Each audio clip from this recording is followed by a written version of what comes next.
कहानी की शुरुआत में हम थियो नाम के एक शैतान लड़के को देखते हैं। वो वीडियो गेम का लालच देकर अक्सर अपना होमवर्क दूसरों से करवाया करता। घर में भी सामने से नहीं पाइप पे चढ़कर खिड़की से अपने कमरे में घुसता। एक दिन थियो केला खाते हुए छत पर गया और उसने छिलका अचानक नीचे फेंका। तभी एक पोर्टल खुला और केले का छिलका हवा में गायब हो गया। थियो को जब छिलका नीचे गिरने की आवाज नहीं आई तो उसने पीछे मुड़कर देखा। वो कंफ्यूज हो गया और नीचे जाकर चेक किया कि छिलका तो नहीं है यहाँ पे। अब थियो ने अपना रोलर स्केट नीचे फेंका और फिर दोबारा से वही हुआ, वो भी हवा में गायब हो गया। अब थियो की हैरानी और बढ़ गई। उसने एक पत्थर नीचे फेंका और पत्थर भी गायब हो गया। अब वो अपने बड़े भाई ऑस्कर को इस पोर्टल के बारे में बताने गया। उन दोनों के माँ बाप नहीं थे तो अब वो अपनी दादी के साथ रहते थे। खैर इस वक्त ऑस्कर उससे बहुत नाराज था क्योंकि थियो ने उनकी माँ की लिखी हुई कुछ किताबों के पन्ने फाड़कर पेपर रॉकेट बना दिए थे। थियो ने बताने की कोशिश की कि उसे टाइम पोर्टल मिल चुका है, लेकिन ऑस्कर को लगा कि थियो उसका मजाक उड़ा रहा है। दरअसल उनकी माँ अचानक ही कहीं गायब हो गई थी। जहाँ एक तरफ थियो सोचता था कि वो किसी के साथ भाग गई, वहीं ऑस्कर का मानना है कि वो एक काबिल साइंटिस्ट हैं जो कि टाइम पोर्टल्स को ढूंढ रही थी और शायद अब किसी और समय में फंस चुकी हैं। वो उनकी रिसर्च को समझकर अपनी माँ को वापस लाना चाहता था। अब दोनों भाइयों में लड़ाई बढ़ती जा रही थी। इसी बीच दादी ने उन्हें कुछ खाने के लिए बुला लिया। दादी के आगे वो दोनों शांत रहे, लेकिन दादी के जाते ही दोबारा बहस शुरू हो गई। ऑस्कर ने गुस्से में थियो को एक आधी गाली बक दी, जिसके बाद थियो ने गुस्से में ऑस्कर का टर्टल पोर्टल में फेंक दिया। ऑस्कर बेचैन होकर हर जगह अपने प्यारे टर्टल को ढूंढने लगा, जिसके ना मिलने पर ऑस्कर ने हर जगह अपने टर्टल के मिसिंग पोस्टर्स लगाए। ऑस्कर उस टर्टल के बहुत करीब था। वो उससे अलग होकर बस रोता रहता। जल्द ही थियो को अपनी गलती का एहसास हुआ और उसने सब कुछ ठीक करने के लिए पोर्टल में कूदने का सोचा। पोर्टल में कूदते ही थियो भी वहां पहुंच गया जहां सब कुछ पड़ा था जो उसने पोर्टल में फेंका था। टर्टल भी वहीं पर था। थियो टर्टल को लेकर घर चला गया और वापस वहीं रख दिया, जिसके बाद वो चुपचाप सो गया। लेकिन अगली सुबह कुछ बहुत अजीब हुआ। थियो अभी सो ही रहा था, लेकिन ऑस्कर काम के लिए तैयार हो गया। अब ऑस्कर की उम्र काफी बढ़ चुकी थी। थियो दरअसल उस पोर्टल की मदद से 1990 से 2022 में आ गया था। यहाँ ऑस्कर एक फिजिक्स का प्रोफेसर है। जल्द ही ऑस्कर डेविड नाम के एक आदमी की दुकान पर कुछ सामान लेने गया। कुछ देर बाद इस दुकानदार की बेटी एलिना भी वहाँ आ गई। डेविड और एलिना काफी समय से अच्छे दोस्त हैं। डेविड बचपन से एलिना को पसंद करता था, बस कभी कह नहीं पाया। एलिना का डाइवोर्स हो चुका था और अब वो 2 बच्चों की माँ थी, लेकिन ऑस्कर के मन में अब भी उसके लिए प्यार था। एलिना ऑस्कर की यूनिवर्सिटी में ही इंग्लिश प्रोफेसर है। घर पर थियो उठा और ऑस्कर को ढूंढने लगा। उसने टर्टल को उठाया और दादी के पास गया। दादी अब काफी बूढ़ी हो चुकी थी और वो थियो को पहचान नहीं पाई। जब ऑस्कर ने थियो को देखा तो वो चौंक कर बेहोश हो गया। जब ऑस्कर को होश आया तो उसने पूछा कि क्या ये सच में तुम ही हो थियो? थियो भी कंफ्यूज हो गया। उसने ऑस्कर से पूछा कि तुम कौन हो और मेरा नाम कैसे जानते हो? ऑस्कर ने बताया कि मैं तेरा बड़ा भाई हूँ, और कौन? अब थियो ये देखकर हैरान रह गया कि तू एक दिन में इतना बड़ा कैसे हो गया बे? थोड़ी बातचीत के बाद उन्हें समझ आया कि थियो किसी तरह 2022 में पहुंच चुका है। उनकी बात उस वक्त के बारे में हुई जब ऑस्कर थियो पर गुस्सा था मॉम के नोट्स फाड़ने के लिए। थियो ने ऑस्कर को अपनी माँ की वो रेड ड्रेस वाली तस्वीर दिखाई।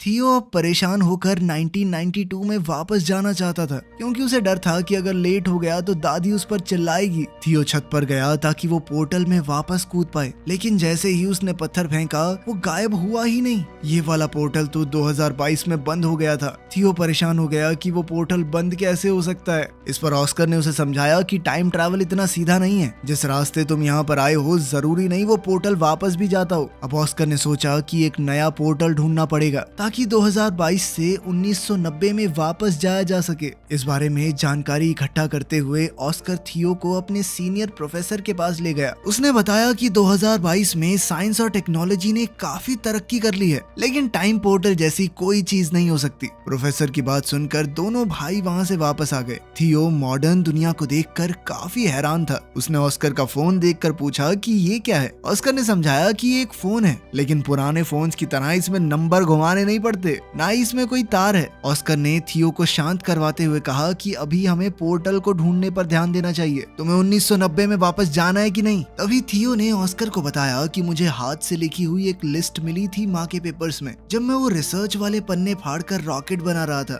मैंने तुम्हें परेशान करने के चक्कर में वो डिक्शनरी में छुपा दी थी, हो सकता है उसमें कुछ मिल जाए। उन दोनों ने दादी से उस डिक्शनरी के बारे में पूछा तो दादी ने बताया कि उसने वो डेविड को दे दी थी। अगले दिन वो सुबह उठे तो ऑस्कर ने बताया कि वो डेविड से मिलने जा रहा है और थियो को चुपचाप घर पर रहने को कहा कि कहीं जाइयो मत। लेकिन थियो चुपचाप घर से बाहर निकलकर एक बड़े से मॉल में पहुंचा। मॉल में गैजेट्स को देखकर थियो एकदम हैरान हो गया। खास तौर पर उसने वीआर हेडसेट को इस्तेमाल करते हुए गलती से उसे तोड़ दिया। फिर ऑस्कर को वहां बुलाया गया जिसे सारे नुकसान की भरपाई करनी पड़ी। ऑस्कर ने थियो को बात न सुनने के लिए डांटा और फिर वो दोनों डेविड के डिपार्टमेंटल स्टोर में गए वो डिक्शनरी ढूंढने के लिए। डेविड ने बताया कि उसने डिक्शनरी घर पर रखी है। तभी वहाँ एलिना आई। थियो बहुत हैरान है कि एलिना बड़ी होकर इतनी खूबसूरत कैसे हो गई। तभी एलिना ने पूछा कि ये बच्चा कौन है, इसे मेरा नाम कैसे पता। इस पर ऑस्कर ने झूठ कह दिया कि ये मेरे कजन का बेटा है। ऑस्कर ने किसी तरह बात बदली और फिर एलिना ने दोनों को अपने घर में बुलाया जहाँ उसका बेटा बेटी वीडियो गेम खेलने में बिजी थे। थियो इन वीडियो गेम्स को देखकर बहुत इम्प्रेस हो गया और एलिना के बेटे जेन के साथ खेलने लगा। ऑस्कर को वो लिस्ट डिक्शनरी में मिल गई तो उसने थियो से कहा कि अब घर चलने का वक्त हो गया है। लेकिन थियो को वीडियो गेम खेलने में इतना मजा आ रहा था तो एलिना ने कहा कि थोड़ी देर खेलने दो इसे, मैं इसे खुद तुम्हारे घर छोड़ने आ जाऊंगी। लेकिन खेलते हुए एलिना के बच्चों ने थियो का मजाक उड़ाना शुरू कर दिया क्योंकि उसे आज के वीडियो गेम्स का कोई आइडिया ही नहीं था। ये लोग तो टाइम भी एलेक्सा से पूछते हैं।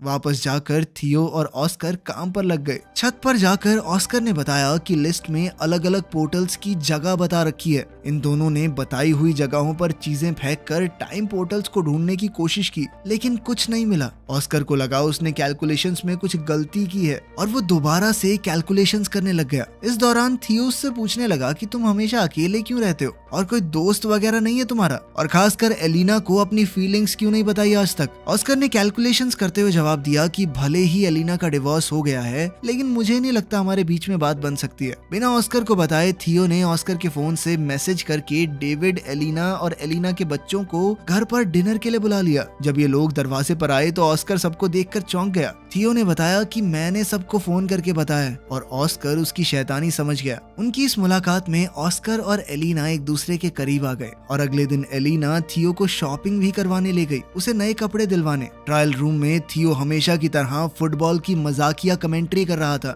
उसकी ये हरकत एलिना को याद आ गई और वो पहचान गई कि ये ऑस्कर का छोटा भाई थियो है। उसने थियो को गले लगाया और पूछा कि इतने साल गायब होने के बाद भी तुम्हारी उम्र क्यों नहीं बढ़ी। थियो ने बताया कि मैं एक टाइम पोर्टल में कूद गया था जिसकी मदद से वो सीधा 1990 से यहाँ पहुंच गया 2022 में। एलिना को विश्वास तो नहीं हो रहा था लेकिन उसके सामने जीता जागता सबूत था। एलिना ने कंफर्म करने के लिए ऑस्कर से पूछा। ऑस्कर ने पत्थर को छत से नीचे फेंका और इस बार पत्थर उछलकर ऊपर आ गया जिससे पता चला कि टाइम पोर्टल वहाँ है। ऑस्कर ने समझाया कि टाइम पोर्टल 3 तरह के होते हैं। पहली तरह के पोर्टल से सीधा ट्रैवल किया जा सकता है एक समय से दूसरे समय में। दूसरी जगह का पोर्टल पता नहीं आपको कहाँ ले जाकर पटक दे। और तीसरी तरह का पोर्टल बहुत खतरनाक होता है क्योंकि वहाँ से बाहर नहीं निकला जा सकता। थियो पहली तरह के पोर्टल का इस्तेमाल करके 2022 में पहुंचा है और अब उन्हें सही पोर्टल ढूंढना होगा जिससे थियो को वापस 1990 में भेजा जा सके। अब इन लोगों ने रोजाना रिसर्च करना शुरू कर दिया और एलिना का रोज वहां आना ऑस्कर को अच्छा लगने लगा। वो अकेले में खुशी से नाचने लगा। अब दोनों ने मिलकर सही पोर्टल ढूंढना शुरू किया। एलिना थियो को वापस 1990 में भेजकर कुछ ज्यादा खुश नहीं थी क्योंकि बीते हुए कल को बदलने से शायद उनका फ्यूचर भी बदल जाए। हो सकता है उसके बच्चे कभी पैदा ही ना हो। वो अपने बच्चों से बहुत प्यार करती थी लेकिन ऑस्कर ने उसे वादा किया कि थियो के वापस जाने से तुम्हारी जिंदगी पर कोई असर नहीं होगा। वो पूरी कोशिश करेगा कि एलेना की जिंदगी के साथ कोई छेड़छाड़ ना हो। अब वो लोग सोच में पड़ गए कि किस तरह ऐसा कुछ किया जाए कि दोनों टाइमलाइन जैसी हैं वैसी ही रहें। अब थियो ने दिमाग लगाया और अपनी माँ के लिखे हुए कोऑर्डिनेट्स को क्रैक करने के लिए उसने एलेना के बच्चों की मदद ली क्योंकि अगर वो उनकी मदद से बीते हुए कल में जाएगा तो ये पक्का हो जाएगा कि वो फ्यूचर में पैदा होंगे क्योंकि अगर वो ना होते तो वो कभी पास्ट में पहुंच ही ना पाता। अब तीनों ने मैप का इस्तेमाल करके एक बीच का रास्ता ढूंढा जो थियो के हिसाब से एक टाइम पोर्टल है। उसकी मदद से वो 1990 में वापस जा सकता है। एक्साइटेड होकर थियो ने बीच के पानी में छलांग लगा दी और ना चाहते हुए भी ब्रेंडा और नेथन को उसके साथ कूदना पड़ा। किनारे पर पहुंचते ही वो सब हैरान रह गए क्योंकि वो शहर जहाँ से वो आए थे वहाँ अब सिर्फ पहाड़ थे, जिससे ये पता चला कि अभी वहाँ पर शहर बसा ही नहीं है। मतलब वो पास्ट में तो पहुंच चुके थे लेकिन बदकिस्मती से 1990 की बजाय ये लोग और भी पीछे 1949 में आ चुके हैं। अब एक अनजान जगह पर फंसे हुए वो तीनों ये समझने की कोशिश कर रहे थे कि आखिर उनके साथ हुआ क्या। दरअसल इन तीनों ने दूसरी तरह के पोर्टल का इस्तेमाल किया था जो उन्हें किसी भी रैंडम समय में पहुंचा देता है।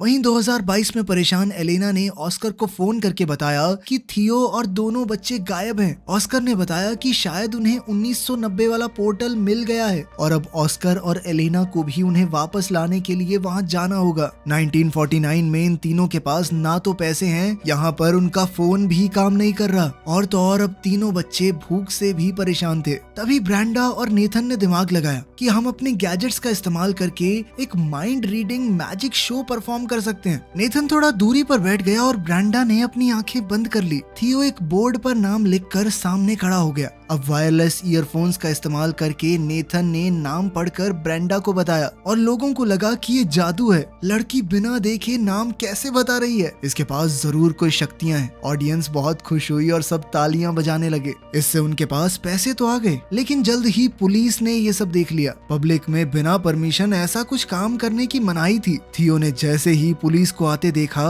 उसने अपने साथियों को वहाँ से भागने का इशारा किया और तीनों तुरंत वहाँ से निकल गए। भागते हुए एक अनजान आदमी ने इन तीनों को किडनैप कर लिया और किसी अनजान जगह पर ले गया, जिससे अब इन बच्चों की जान पहले से और भी ज्यादा खतरे में थी। उधर 2022 में थियो और एलेना को 1990 के पोर्टल की एंट्री मिल गई। दोनों ने हाथ पकड़े और पोर्टल में कूद गए। एलेना सच में टाइम ट्रैवल करके ऐसा महसूस कर रही थी मानो सपना देख रही हो। 1990 में थियो के मिसिंग पोस्टर हर जगह लगे हुए थे। 1949 में बच्चों को किडनैप करके वो आदमी एक ऐसी गैंग के पास ले आया जो सरकार के विरुद्ध थी। गैंग के लीडर ने पूछा कि इन बच्चों को यहाँ क्यों ले आए, तो इस आदमी ने बताया कि ये बच्चे गैंग का सीक्रेट कोड जानते हैं। थियो ने कंफ्यूजन में पूछा कि कौन सा सीक्रेट कोड वर्ड। उस आदमी ने बताया कि जो सीटी की आवाज थियो ने पुलिस से भागने के लिए निकाली थी वो इस गैंग का कोड वर्ड है। ये सीटी थियो को उसकी दादी ने सिखाई थी। तभी गैंग की एक जवान औरत वहाँ आई। ये थियो की दादी है। जब वो जवान थी, थियो को पता चला कि उसकी दादी कभी इस गैंग की मेंबर थी।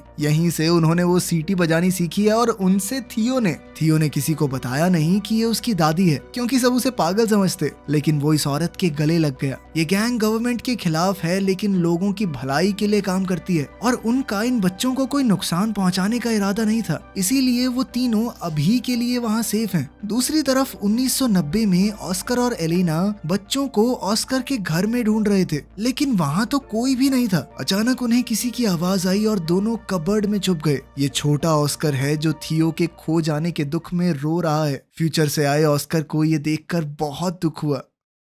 1949 में तीनों बच्चे उस गैंग के रहन सहन में ढलने शुरू हो गए थे, क्योंकि उन्हें लग रहा था कि वो जिस पोर्टल से यहाँ आए हैं वापस नहीं जा सकते। थियो की जवान दादी भी उनके साथ है, इसलिए थियो को ढलने में ज्यादा मुश्किल नहीं हो रही थी। थियो ने मौका देखकर अपनी दादी से कहा कि हमारे साथ एक फोटो ले लो और साथ ही अपनी दादी से कहा कि इस फोटो को हमेशा संभाल कर रखना। जब आप बूढ़े हो जाओगे तब भी इसे फ्रेम करवा के रखना। इससे साल 1990 में दादी के फोटो फ्रेम में अचानक चेंज आ गया। अब इस फोटो में थियो, ब्रेंडा और नेथन भी दादी के साथ हैं। थियो ने 1949 में इस फोटो के पीछे टाइम पोर्टल के कोऑर्डिनेट्स भी लिख दिए, जिससे 1990 में मौजूद ऑस्कर और एलेना को उसे ढूंढने में मदद मिल जाए। अब ऑस्कर और एलेना को लगा कि उन्हें वापस 2022 में जाना होगा ताकि वो सही पोर्टल से 1949 में पहुंच सकें और तीनों बच्चों को बचाकर वापस ला सकें। एक बार 1949 में पहुंच गए तो सब लोग 2022 में जाएंगे और वहां से थियो को 1990 में वापस भेज देंगे। ऑस्कर और एलेना पहले 2022 में वापस गए और थियो के दिए हुए कोऑर्डिनेट्स का इस्तेमाल करके 1949 में पहुंचे। वहां थियो ने दादी की गैंग के मेंबर्स को बताया कि उसका भाई ऑस्कर उसे लेने आएगा, इसलिए दो लोग पहले ही वहां खड़े थे। दादी की सिखाई हुई सीटी जब इन लोगों ने बताई तो उसका रिस्पॉन्स ऑस्कर ने वैसी ही सीटी बजा कर दिया, जिसके बाद ऑस्कर और एलेना को दादी की गैंग के पास ले जाया गया। एलेना अपने बच्चों को ठीक हालत में देखकर बहुत खुश हुई, लेकिन थियो अब वापस नहीं जाना चाहता था। उसे अब 1949 में ही अच्छा लग रहा था। ऑस्कर को यह सुनकर बहुत बुरा लगा। उसने थियो से कहा कि माना भाई हम दोनों लड़ते हैं, लेकिन इसका मतलब ये तो नहीं कि एक दूसरे से प्यार नहीं करते। वो नहीं चाहता उसका छोटा भाई उसे छोड़कर चला जाए। ऑस्कर ने कहा कि तेरे जाने के बाद मैं कितना समय तुझे याद कर करके रोया हूँ, तू सोच भी नहीं सकता। तभी वहाँ उनकी यंग दादी आ गई। ऑस्कर उसे देखकर हैरान था लेकिन कुछ बोला नहीं। अब इन सबको 2022 में वापस जाने का टाइम पोर्टल ढूंढना है, इसलिए गैंग का एक आदमी उन्हें गाड़ी में छोड़ने जा रहा था। ये आदमी और कोई नहीं बल्कि ऑस्कर और थियो के दादाजी हैं। जल्द ही उन्हें 2022 में वापस जाने का पोर्टल मिल गया और अब ऑस्कर ने थियो को वापस 1990 में भेजने की तैयारी कर ली। वो वाला पोर्टल वो पहले ही ढूंढ चुके थे उस कंस्ट्रक्शन साइट पर। थियो वापस नहीं जाना चाहता था क्योंकि 1990 में उसके पास कोई नहीं है, उसके माँ बाप नहीं थे, वो बहुत अकेला महसूस करता था। उसने ऑस्कर से कहा कि मैं अब तुम्हारे साथ रहना चाहता हूँ, तुम मुझे थोड़ी थोड़ी पापा की याद दिलाते हो। ऑस्कर ने बड़े प्यार से थियो को गले लगा लिया और समझाया कि 1990 वाला ऑस्कर भी बहुत अकेला है, उसे थियो की वहाँ बहुत जरूरत है। अगर तुम अच्छे से रहोगे तो मैं वादा करता हूँ कि मेरा छोटे वाला वर्जन भी तुम्हारा बहुत ध्यान रखेगा। ना चाहते हुए भी थियो 1990 में चला गया, जहां उसके वापस आने से ऑस्कर की खुशी का ठिकाना ही नहीं रहा और उसकी दादी ने भी उसे बहुत प्यार किया। जब थियो से पूछा गया कि वो कहाँ था तो उसने दादी को एक झूठी कहानी सुना दी कि उसे एक गैंग ने किडनैप कर लिया था। थियो के जाने से परेशान और कंफ्यूज्ड अब ऑस्कर भी इस बात पर भरोसा करने लगा कि शायद उनकी माँ सच में उन्हें छोड़कर चली गई है और फ्रस्ट्रेट होकर माँ की किताबों को उसने फेंकना शुरू कर दिया। लेकिन थियो ने वहाँ आकर अपने टाइम ट्रैवल की पूरी कहानी ऑस्कर को बताई। उसने ऑस्कर को 2022 का फोन भी दिखाया। ऑस्कर को उसकी कहानी पर पूरा भरोसा तो नहीं हुआ, लेकिन फोन देखने के बाद वो की बात को झुकला भी नहीं पाया। दोनों भाइयों ने अब कभी भी टाइम पोर्टल का इस्तेमाल ना करने का फैसला किया और वर्तमान समय में खुश रहने का वादा भी। अब 2022 में दोनों भाई एक साथ हैं और जैसे ही घर की घंटी बजी, थियो ने ऑस्कर का मजाक उड़ाते हुए कहा कि तुम्हारी गर्लफ्रेंड एलेना आई होगी। थियो ने ऑस्कर से कहा कि अब तो अपने मन की बात बता दे उसे, डाइवोर्स भी हो गया उसका। थियो ने जानबूझकर ऑस्कर को पहले ये सब नहीं कहा क्योंकि अगर वो ऐसा कर देता तो एलिना के बच्चे कभी पैदा ही ना होते और एलिना की जिंदगी पूरी तरह बदल जाती, जो उसने वादा किया था कि वो नहीं बदलेगा। लेकिन अब बिल्कुल सही वक्त था, बच्चे भी पैदा हो चुके, डाइवोर्स भी हो गया। ऑस्कर ने जैसे ही दरवाजा खोला तो एलेना बाहर ही खड़ी थी और यहाँ से इनकी जिंदगी को एक नया मोड़ मिल सकता है। अब आखिर में सीन बहुत ही पुराने वक्त का दिखाया जाता है। एक पोर्टल खुला और उसमें से एक औरत निकली। ये वक्त बहुत पुराना है और लोगों को साइंस के बारे में कुछ भी नहीं पता। ये औरत कोई और नहीं बल्कि थियो और ऑस्कर की माँ है। दिखाया जाता है कि वो एक साइंटिस्ट है तो वो लोगों को साइंस के बारे में पढ़ाने लगी, जिससे फ्यूचर में बहुत ज्यादा बदलाव आ सकता है। यहीं पर कहानी खत्म होती है। तो आपके हिसाब से क्या थियो को अपने भाई को पहले ही मना लेना चाहिए था कि लड़की से बात कर ले? हो सकता है उसका कभी डाइवोर्स ही ना होता और वो खुशी खुशी रहने लगते। कमेंट्स में जरूर बताना। मिलते हैं अगली वीडियो में।